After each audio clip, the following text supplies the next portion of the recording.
aktres na si Carla Abellana, nagbigay ng detalye tungkol sa kanyang kadate na mystery guy.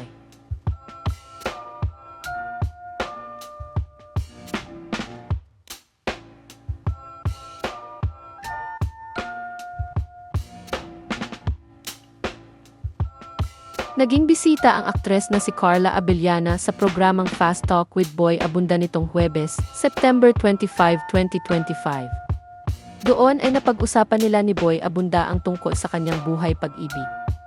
Sa Fast Talk segment ng naturang programa ay sinabi ng aktres na ede-date niya ang isang non-showbiz kaysa taga-showbiz, mas pipiliin si mystery man kaysa kay Superman, pogi kaysa mayaman at afam kaysa Pinoy. Ibinunyag din ni Carla na huli siyang nakipag-date noong nakaraang buwan. Pagkatapos ng naturang segment ay inamin ni Carla na naghilom na ang sugat ng puso niya mula sa sakit ng nakaraan.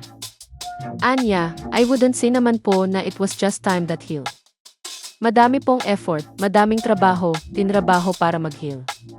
Nang tanungin kung nakapagpatawad na ba siya, sagot ng aktres, yes I have naman po. Tinanong din siya kung handa na ba siyang maging kaibigan muli ang kanyang dating asawang si Tom Rodriguez. Sagot niya, not at the moment. Not now. Kasunod nito ay nagbigay siya ng ilang detalye tungkol sa mystery guy na dinedate niya ngayon. Ayon sa kanya, hindi afam ang bagong dinedate niya.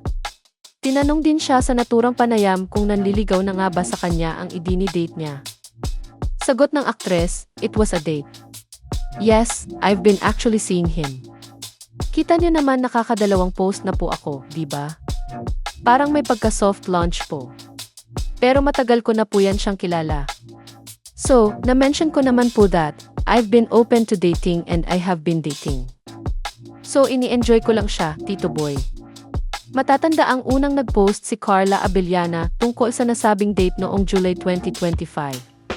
Samantala, sinabi ng aktres na may ilang pagkakataon daw matapos ang hiwalayan nila ni Tom na parang ayaw na raw niyang mag-asawang muli, pero ngayon ay muli siyang bukas dito.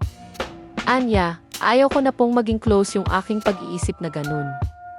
Of course, I want to be open naman po into, open to enjoying myself and, falling in love or being in a relationship.